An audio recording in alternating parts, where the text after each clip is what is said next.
Red Sea on fire. How the United States is waging war against the Houthis.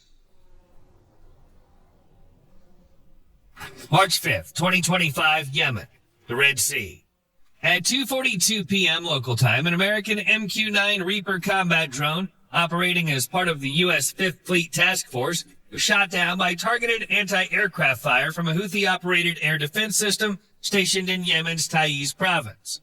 The Reaper, worth $30 million was reduced to smoke and debris within seconds. $30 million of American taxpayer money falling into the Red Sea in pieces. This marked the 11th such incident in just 2 months. Washington's silence didn't last long. In this video, we'll break down how the U.S. responded and what new developments can be expected from the region. Since the beginning of January 2025, Houthi forces have attacked 176 commercial and military vessels in the Red Sea and the Gulf of Aden. Of those, 137 were civilian ships. In February alone, ships from Germany, India, and South Korea came under fire. 2 were seriously damaged. 3 crew members were killed. And now, yet another escalation. This is happening with the new U.S. president in office, one known for being more aggressive and confrontational, Donald Trump. On March 6th, Trump issued a short but forceful statement. They shot down our drone. They're playing with fire. It's time to bring peace to the region the American way.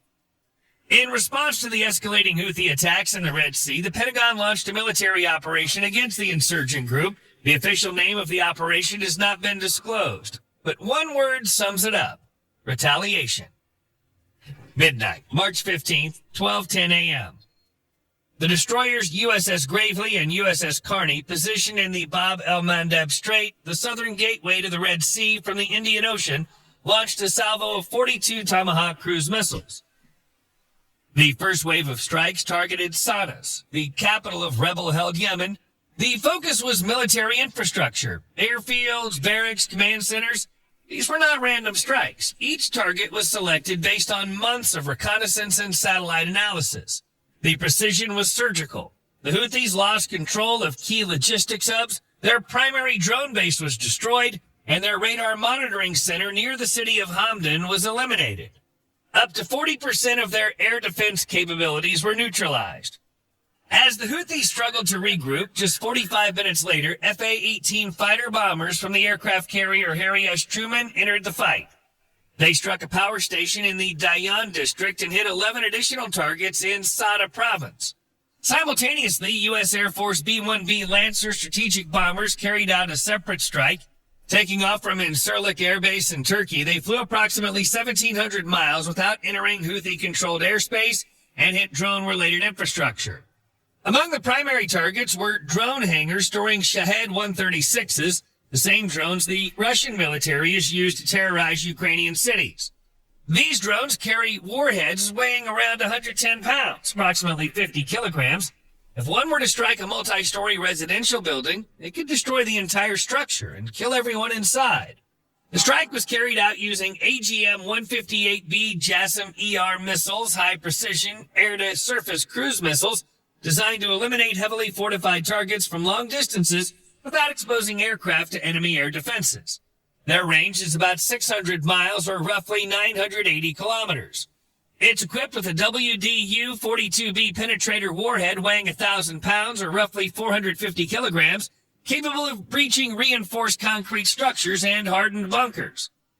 The B-1B Lancer strategic bomber can carry up to 24 AGM-158B JASSM-ER cruise missiles. Based on that, it's estimated that 48 missiles may have been used in the strike. According to unconfirmed reports, not only were Houthi support personnel killed during the attack, but also several Iranian military advisors. But the nightmare for the Houthis did not end there. The operation was picked up by F-15E Strike Eagles based in Qatar and the United Arab Emirates. They struck 2 high-rise buildings in Yemen's Ib province that had been turned into weapons depots by the Houthis after forcibly evicting civilians. The insurgents had likely hoped that the United States would avoid striking what appeared to be residential structures. However, U.S. intelligence was not fooled. The strikes were precise and timely, carried out with GBU-53B guided glide bombs, each weighing approximately 200 pounds or 93 kilograms. If you think this marked the end of the U.S. response, you're mistaken. The United States has a vast arsenal with weapons for every kind of enemy. On the night of March 17th to 18th, 2025, U.S. B-52H Stratofortress strategic bombers launched strikes on targets in Yemen's capital. The intended targets were government buildings and military facilities tied to the Ansar Allah movement, commonly known as the Houthis. While no official confirmation has been provided regarding the exact types of munitions used, it's widely assumed, based on established B-52 operational patterns, that the bombers deployed several variants of guided bombs. Among the likely candidates is the GBU-31 JDAM, a 2,000-pound, approximately 900-kilogram GPS-guided bomb designed for penetrating hardened structures. Also probable is the GBU-38 JDAM, a 500-pound, around 227 kilograms precision bomb, effective against storage sites, command posts, and military vehicles. There's also a possibility that GBU-53B Stormbreaker bombs were used smart glide munitions featuring a tri-mode guidance system capable of striking moving targets in adverse weather conditions. According to Houthi sources, 53 people were killed as a result of the airstrike, including 5 children and 2 women. In reality, the number of insurgents killed was likely underreported, while civilian casualties may have been exaggerated. Throughout all phases of this retaliatory U.S. operation, the EA-18G Growler played a crucial role. This carrier-based electronic warfare aircraft, developed by Boeing on the FA-18F Super Hornet platform, is designed to suppress and destroy enemy air defense systems and provide electronic support to strike groups. As a result of its involvement, the Houthis were unable to intercept a single missile or shoot down any aircraft. In fact, the Growler is not just an electronic warfare platform, it's a capable fighter in its own right. It carries AGM-88 HARM and AIM-120 AMRAAM missiles. In Yemen, it successfully destroyed a Houthi Mi-24 helicopter using an AGM-88E HARM missile. You might think the Houthis would back down after all this. Unfortunately, that was not the case. On March 23rd, they launched a Badr-1 missile at Israel. The Badr-1 is a short-range ballistic missile developed with the assistance of Iranian specialists. It's assembled on Yemeni soil using components supplied from Iran and other allied nations. The missile is essentially an unguided rocket designed for ground target strikes.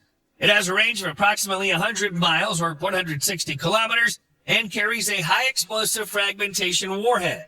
It's designed to detonate about 20 meters above ground level, dispersing shrapnel over an area with a diameter of up to 350 meters.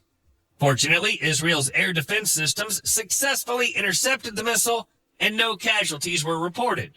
The following day, the Houthis attacked the Panamanian oil tanker MV Huangpu in the Red Sea using Chinese-made subsonic C-802 anti-ship missiles equipped with armor-piercing warheads weighing approximately 364 pounds or 165 kilograms. Out of the 6 missiles launched, 1 struck the vessel, igniting a fire that was extinguished within 30 minutes. The crew was safely evacuated and there were no reported injuries. In response, on April 18, 2025, the United States carried out airstrikes targeting the Houthi-controlled Ras Isa oil terminal in Yemen. According to Houthi sources, 20 people were killed and more than 50 wounded. The objective was to cut off the Houthis' access to fuel and financial resources.